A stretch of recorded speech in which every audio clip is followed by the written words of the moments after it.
Pause sur Europe 1. Dimitri Pavlenko, vous recevez ce matin l'enseignante Ève Wagerland. Bonjour Ève Wagerland. Bonjour. Bienvenue sur Europe 1. Vous êtes professeur dans le second degré, c'est-à-dire collège-lycée à Paris. Alors, vous m'expliquiez à l'instant que vous êtes TZR, c'est-à-dire professeur volant. Vous êtes nommé dans un établissement pour en remplacer un collègue. Donc, ça vous permet d'avoir une espèce d'expérience un peu diverse de l'éducation nationale. Vous avez été en poste aussi une dizaine d'années en banlieue. Vous êtes agrégé de lettres et vous avez publié récemment un ouvrage intitulé « Un prof ne devrait pas dire ça ». Chose vue et chose tue, c'est paru chez L'Artilleur. Alors c'est le récit, c'est votre analyse, ce livre, des dysfonctionnements de l'éducation nationale, ponctué de scènes de classe, de cours, de couloirs, des scènes de salle de prof aussi, en cette rentrée scolaire. Alors vous avez retrouvé des collègues vendredi, enfin bon, finalement vous ne serez pas dans l'établissement où vous avez fait votre pré-rentrée. Quelle était l'ambiance générale? Que disent vos collègues aujourd'hui de ce qui se passe dans l'éducation nationale? Alors l'ambiance de pré-rentrée, comment dire? Il y avait pas mal de tensions autour du nouveau pacte, avec des collègues qui sont assez mécontents de sa mise en place, ce que je peux comprendre. On va en parler de ce pacte enseignant, mais c'est l'idée, c'est travailler plus pour gagner plus, pour résumer la philosophie de ce pacte. Oui, un petit peu. Les collègues étaient assez mécontents de un peu la grande opération de communication sur l'augmentation des salaires, qui est vraiment à relativiser, parce que c'est vrai qu'à partir d'un certain moment de la carrière, c'est beaucoup moins que ce qu'a annoncé le gouvernement. Et ensuite, il y a cette obsession de nous faire remplacer au pied levé les collègues, toujours pour assurer la garderie jusqu'au bout, parce que c'est vraiment n'importe quel collègue qui peut remplacer n'importe quel prof. Donc vous avez le prof de maths absent, ça peut être le collègue d'anglais qui va venir. Il fera pas des maths évidemment, mais c'est pas un véritable remplacement. Et c'est cette obsession purement comptable des heures, qui est une obsession des parents d'élèves en fait, très souvent, qui se focalisent sur le nombre d'heures manquées pendant l'année. Ils viennent nous en faire le décompte au conseil de classe comme si on était ultra absentéistes. C'est quand même, c'est vrai que pour les parents, de voir qu'on peut avoir jusqu'à 3-4 heures de cours manquants par semaine, c'est un vrai sujet. En fait, le vrai problème, c'est qu'avec les problèmes de discipline qu'on a actuellement, ce qui se passe, c'est que sur une heure de cours, si vous avez un quart d'heure, 20 minutes de travail réel, c'est beau. Et pour moi, c'est là qu'il y a du temps à gagner. Voilà, c'est vraiment le principal. Alors, on ne sait par où commencer la liste des problèmes à l'école. Ève Wagerland, vous avez cité les problèmes d'autorité, les querelles sur la laïcité avec l'affaire de l'abaya en ce moment, la rémunération des enseignants, vous en avez un petit peu parlé, mais rappelons quand même que les enseignants français sont payés 10% de moins que la moyenne européenne et 2 fois moins que les enseignants allemands.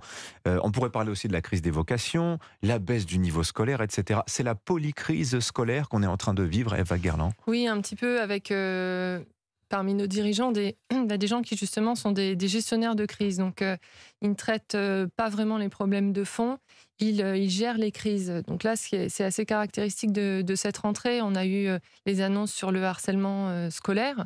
Un plan est en préparation à l'initiative de la Première ministre. Donc, on verra effectivement ce qui se passe. C'est une bonne chose que ce soit les élèves harceleurs qui soient déplacés des établissements et non le harcelé comme c'était le cas auparavant. J'attends quand même de voir comment ça se passera en réalité, parce que les harceleurs sont souvent plusieurs.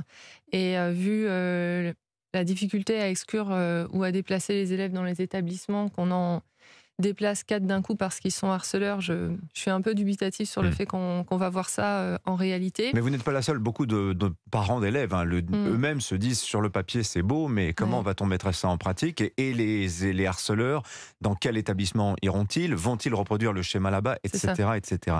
Vous dites en substance dans votre livre, on va parler maintenant de scolarité, des programmes, des méthodes éducatives, parce que ça aussi c'est au cœur des préoccupations des parents d'élèves, et ils sont nombreux à nous écouter ce matin sur Europe 1. Vous dites on a abandonné la transmission des savoirs. Qu'est-ce que ça veut dire, Ève Wagerland? Alors, ça s'inscrit dans une logique qui est très ancienne, en fait, maintenant, de refus bourdieusien de la transmission de la culture et du savoir.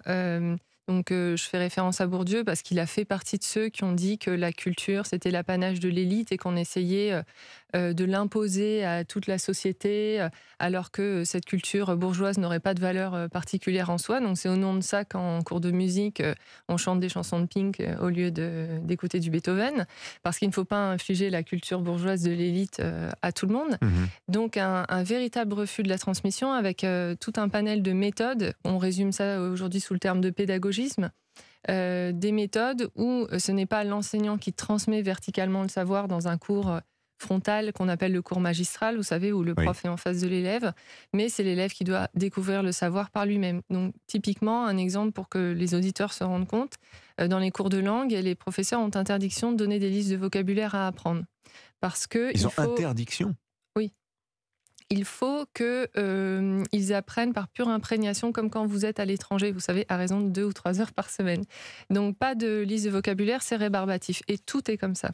Ah mais c'est stupéfiant ce que Mm. vous nous racontez, parce que pour ceux qui sont sortis de l'école depuis un petit moment, on a l'impression d'être sur Mars en vous écoutant. Alors on pourrait rentrer dans les détails, Eva Guerland, nous n'avons malheureusement pas beaucoup de temps. Sur la question religieuse à l'école, la question de l'abaya.